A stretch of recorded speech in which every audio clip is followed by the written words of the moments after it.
En 95.9 Cámara FM llegó el momento de las noticias.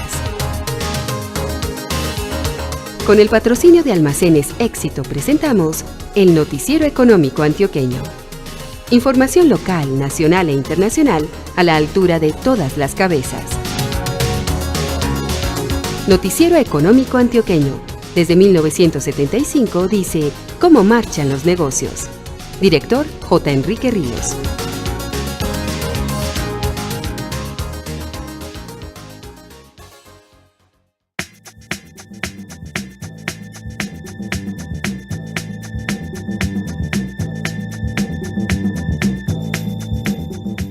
Muy buenos días, sea usted bienvenido. Hoy es domingo 24 de marzo de 2019. Esta es la emisión 18.464 que ofrecemos en nombre de Almacenes Éxito. Te amo, mi pío pío. Yo a ti, mi pío pío. Yo también, mi pío pío. ¡Martín! ¡Cuelgue que estoy hablando! Tu éxito ya estaba ahí cuando tus conversaciones privadas no eran tan privadas. Celebremos que estos 70 años son solo el comienzo. Los periodistas J. Enrique Ríos y Jesús Antonio Vargas Marín nos presentan al invitado de esta mañana. Amigos, muy buenos días. El Noticiero Económico Antioqueño sigue hablando con los rectores de las universidades más importantes de la ciudad, del departamento del país. Nuestro personaje de hoy es el rector de la Universidad Minuto de Dios, Uniminuto, el padre Huberto Obando Gil. A ver, padre Huberto, primero hablemos un poco de la universidad. Muy sintético, los datos básicos de la universidad. ¿Qué es la Universidad Uniminuto? ¿Qué hace en Antioquia? ¿Dónde está? ¿En qué zonas está? ¿Cuántos estudiantes tiene? ¿Cuáles son los programas sustanciales que da? Bien, Uniminuto es una institución que es residente en el mercado educativo colombiano. Tiene alrededor de 27 años de fundada. Nace precisamente bajo la sombrilla de la organización Minuto de Dios. Y creo que todos los colombianos conocen el Minuto de Dios como una organización que trabaja precisamente con las comunidades más vulnerables para trabajar en los temas de desarrollo humano y social. Y efectivamente ese es el eje fundamental del trabajo en Uniminuto. Es una institución de educación superior que pretende trabajar con las comunidades más vulnerables de la base de la pirámide. Espera, a la luz de ese trabajo con ellas, poder agregarles valor para que estos muchachos, jóvenes, mujeres y hombres estudiantes puedan tener una oportunidad de salir al mercado laboral y tener un diferenciador que les permita agregar valor a su familia, al desarrollo social del país y, por supuesto, a su ser. Esta institución ha sido una oportunidad extraordinaria para cientos y miles de colombianos. De hecho, arrancó hace 27 años con 228 estudiantes en Bogotá y hoy tiene más de 70 ciudades donde se encuentra en el país, con alrededor de 110.000 estudiantes en este momento. Es quizá la institución de educación superior más grande del país, con una responsabilidad profunda porque tenemos que agregar valor a una población que llega con un déficit, no solamente sobre el tema de la formación en conocimiento, sino fundamentalmente en el desarrollo de su ser humano y de su ser integral. Y es ahí donde el valor agregado en Uniminuto tiene que ser fuerte para, de cara a esa transformación de los sujetos, ayudar también a la transformación del país. El padre Rafael García Herreros quería una institución capaz de ayudar a transformar este país y agregarle valor en términos de equidad, de tolerancia, de justicia social. Y esa es la apuesta fundamental de la obra del Minuto de Dios. Muy bien. En la región, Antioquia y su zona de influencia, ¿cuántas sedes tiene, cuántas sedes atiende y en dónde está, qué es lo que está haciendo en esta zona? En la región sí que es cierto que la universidad es muy reciente. Nosotros tenemos 17 años como seccional, jurídicamente constituida. Operamos, por supuesto, en esta sede de Bello, que muy seguramente cobija toda la población del norte de la ciudad de Medellín y, por supuesto, al mismo Bello, porque está precisamente en un lugar muy estratégico. Pero también tenemos una vocación regional muy profunda y nos encontramos en el Bajo Cauca antioqueño, en el Bagre, con un centro de operaciones educativo allí. Nos encontramos también en el municipio de Apartadó, en el Urabá antioqueño. Tenemos otra sede también en la parte sur de la ciudad, en el municipio de Itagüí. Y tenemos la responsabilidad reciente por parte del Consejo Fundador de la Universidad de atender también la población en el Chocó, de llegar al Chocó para ofrecer oportunidades a estas comunidades. Tenemos una oferta que queremos también arrancar en el municipio de Río Negro y en el de Caucasia, y estamos haciendo trabajos en torno a esa posible apertura. Muy bien, entremos a los temas que estamos tratando con los rectores. Primer tema, la ética. En el decenio de los 80s, el país sufrió un colapso, en mi opinión, con el problema del narcotráfico, los traquetos y todas esas cosas. Esa generación dolorosamente se perdió en mucha parte, en mucho porcentaje, pero quedó una herencia que se viene expresando a través de los años en las bandas de los barrios, en fin. ¿Qué ha pasado con la ética, en su opinión? ¿Y qué está haciendo la universidad para que la gente que se está educando aquí, esta nueva generación, entre al mercado con otro concepto? Bueno, yo comparto parte del principio, y es que efectivamente el ejercicio de el marco de valores en el horizonte de Occidente viene en capa caída. No solamente la situación que nos pasó aquí en Colombia y en Medellín en los años 80, sino también lo que ha pasado en el mundo. La última crisis económica es fundamentalmente una crisis económica. La última crisis económica es fundamentalmente una crisis ética. La incapacidad de los bancos de tener posturas éticas y permitir que todo se puede llevó precisamente a la bancarrota de Estados Unidos sobre el año 2008-2010, con unos impactos muy fuertes sobre el resto de Europa y por supuesto sobre América Latina. Particularmente en Colombia, esa crisis no solamente arranca allí, quizás antes, y pues tiene el país sumido en una lógica de un sinsabor de pocos valores, donde pareciera que todo está permitido, donde pareciera que el respeto a la ley, el respeto a la palabra, el respeto a las cosas más elementales no tiene valor.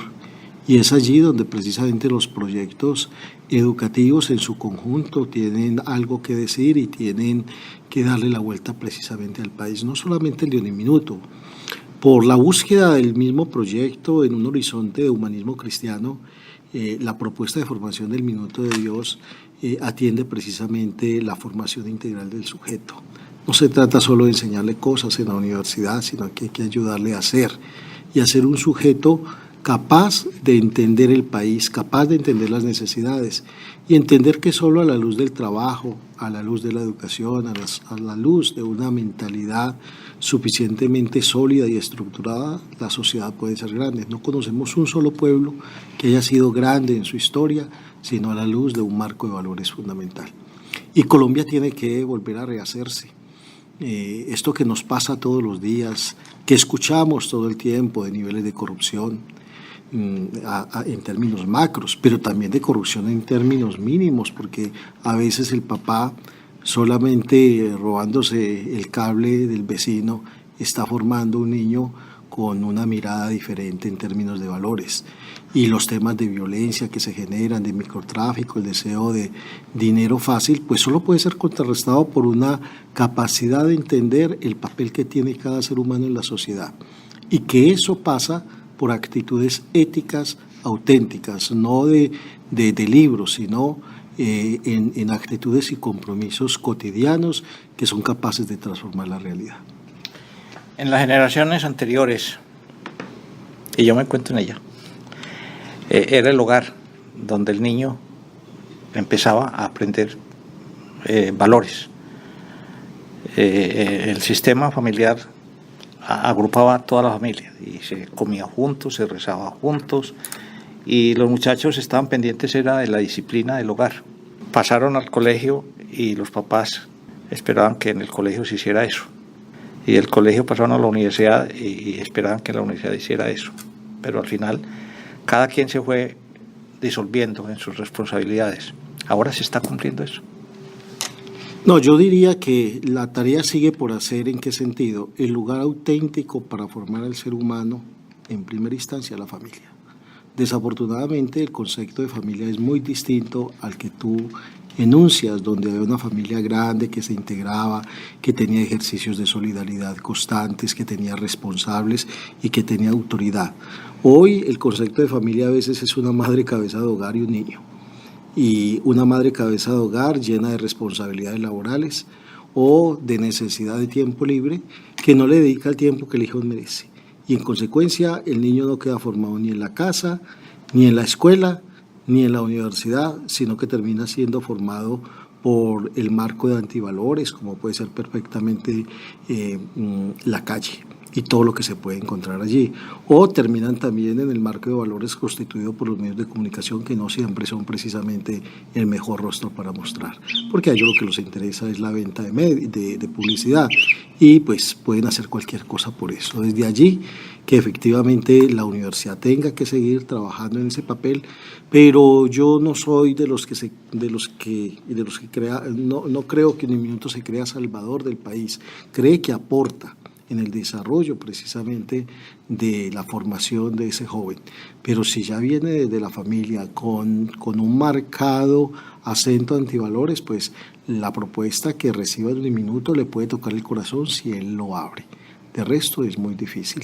Allí se sigue manteniendo el ejercicio fundamental de una sociedad, que es la familia, y una familia que asume responsablemente los compromisos, entre ellos la formación en valores de un niño. La escuela, los amigos, el colegio, los medios agregan valor, pero no son los esenciales en ese proceso. Entonces tenemos que la sociedad tiene que estar pendientes de qué está saliendo de las universidades, qué producto está saliendo al mercado. La pregunta es, ¿ese producto que ustedes están construyendo aquí, en estos chicos, está saliendo distinto? ¿Cree usted que están cumpliendo con esa difícil tarea de cambiar ese concepto? Yo creo que las universidades y la educación tienen siempre una mirada de esperanza en el hecho de que la apertura al saber, al conocimiento y a la formación en su conjunto transforman al ser humano. Eso en conjunto cualquier educador te lo puede decir, pero desafortunadamente estamos en Colombia y no todos entienden que el tema de la educación no es solo un tema de las instituciones educativas, sino de toda la sociedad, de los medios, de los gobiernos, de las organizaciones sociales, de la iglesia y por supuesto del sujeto mismo. Yo siento que en un minuto tomamos con mucha vehemencia ese ejercicio de responsabilidad y algunos estudiantes lo señalan constantemente, pero no puedo asegurar que siempre funcione, toda vez que los seres humanos a veces no ponen el peor porcentaje que les corresponde. Y por más que esté planeado un currículo, si la iniciativa no parte del querer del estudiante, es muy difícil poder transformarlo. Ahora, los esfuerzos están allí, las búsquedas, y todos juntos tenemos que ayudar a construir un país diferente, la universidad desde lo que le compete. Y mucho más si es una universidad de orientación humano-cristiana, porque allí todo el tiempo nos estamos haciendo esas preguntas. Pero quiero señalar que muchas veces pues, no salen los mejores estudiantes ni de esta ni de muchas instituciones, porque el mismo estudiante no deja que la educación lo atrape y que la educación sea la que finalmente lo ayude a transformar. ¿Cómo deberíamos entonces leer lo que pasa con el problema de la corrupción? Cuando el encargado de la anticorrupción en una institución lo pillan haciendo chanchullos y todas esas cosas, uno se pregunta, ¿qué esperanzas? ¿Qué lectura hay que darle a eso? Cuando uno ve esos nombres y averigua en qué de qué universidad salieron, encuentra que salieron de todas las universidades, las mejores o las peores, lo que fuera. Entonces, ese es un problema que nos preocupa a todos. Yo creo que a todos nos preocupa, pero la solución no está en un solo lugar. Es decir, no porque venga de esta o aquella universidad necesariamente es la persona más ética, sino que la preocupación tiene que estar en torno a cómo se constituye todo el horizonte de valores en una sociedad. Y la sociedad latinoamericana y colombiana, ¿a qué le está apostando? Muchas veces vemos los medios, escuchamos los políticos y son muy buenos haciendo enunciaciones que luego no cumplen y la gente vota por ellos. y sigue votando por ellos. Y anuncian la muerte y la guerra y las personas siguen votando por ellos. Hay otras personas buenas, dispuestas al servicio y no son objeto de votación. Por más honestos que sean, por más hoja blanca y limpia que tengan, muchas veces no terminan siendo objeto de transformación, por lo menos de votación para que puedan ayudar a transformar. Estamos hablando hoy con el rector de la Universidad Uniminuto, padre Huberto Obando Gil. Segundo tema, la innovación, la investigación. Persona, entidad, institución que no innove, se va quedando. ¿Cómo estamos aquí? Yo creo que en el Minuto de Dios particularmente hay una conciencia muy clara de ello. Afortunadamente, el Minuto de Dios, al ser una institución nueva, pues llega en una época donde los conceptos de investigación y de innovación empiezan a entrar a la educación superior.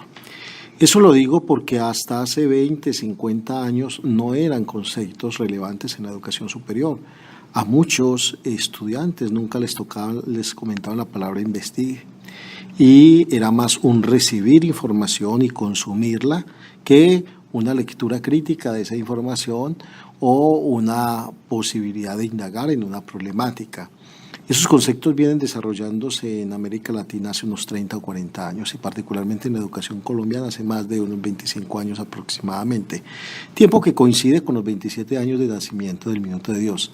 Allí hemos podido avanzar en algunas cosas, te voy a contar algunas de ellas. Primero, contamos con un sistema general de investigación desde el cual se promueve la investigación, se generan proyectos de investigación para que puedan participar tanto estudiantes como profesores y para que esa investigación pueda ser socialmente mostrada en ponencias, en escritos que se presentan en Colombia o en revistas indexadas de cuartil alto según el caso de cada uno de esos temas.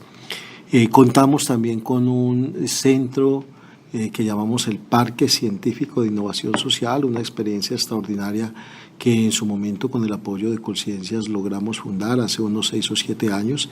Ese Parque Científico de Innovación Social lo que hace es recoger todo ese ejercicio de innovaciones sociales que hay en el país, que son muy útiles y pueden beneficiar a las comunidades, pero que muchas veces se quedan en un lugar pequeño y que no han sido suficientemente investigadas o no han sido suficientemente escritas y para que se puedan replicar en otros lugares. Allí hay un centro también de innovación científica muy importante. Tenemos también un tema importante en esa misma línea, que es el tema del emprendimiento. El emprendimiento es un ejercicio que obliga necesariamente a los estudiantes a aprender, a innovar y por supuesto a investigar los mercados, las realidades y problemáticas que ellos tienen para desde allí arrancar precisamente con nuevas oportunidades. Y tenemos un ejercicio constante también en la formación con los estudiantes que se suele llamar investigación formativa.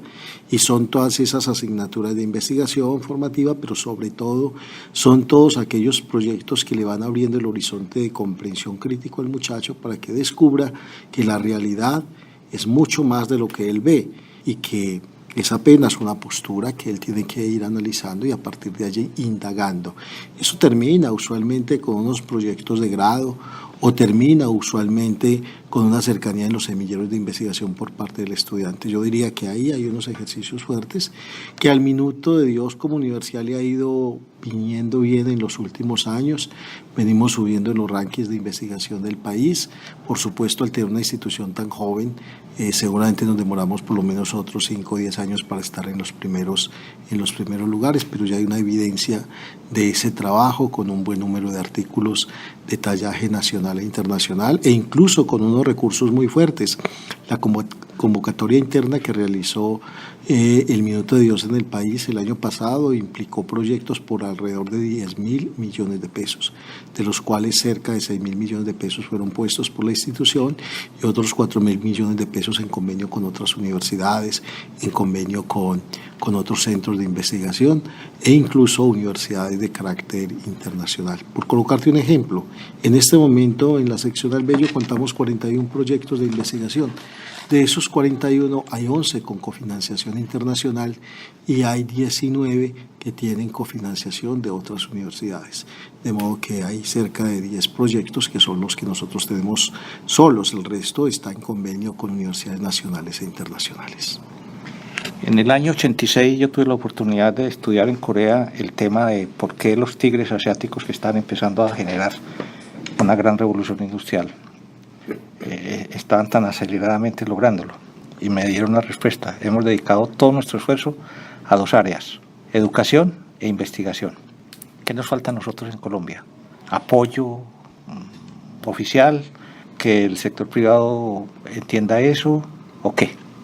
Pues nos falta precisamente que la educación y la investigación sean una política de Estado. Terminan desafortunadamente siendo políticas de gobierno. Y no solamente de Estado, sino de toda la sociedad en general. Porque en esas propuestas de los tigres asiáticos lo que uno encuentra es que la sociedad en general está vertida hacia la educación, que todos los papás se dedican todo el tiempo a ayudarles a los hijos a crecer en investigación. Y que en algunos de esos países ser profesor es una de las cosas más extraordinarias que puede pasarle a cualquier profesional. E igualmente los salarios son representativos del ejercicio y de la dignidad de esa profesión. En Colombia desafortunadamente no es así y la educación no se la ha tomado en serio muchos gobiernos y ni se diga la investigación y la innovación, por colocarles solo un ejemplo. Colombia no invierte ni el 0,5 de su PIB en educación superior. En investigación e innovación.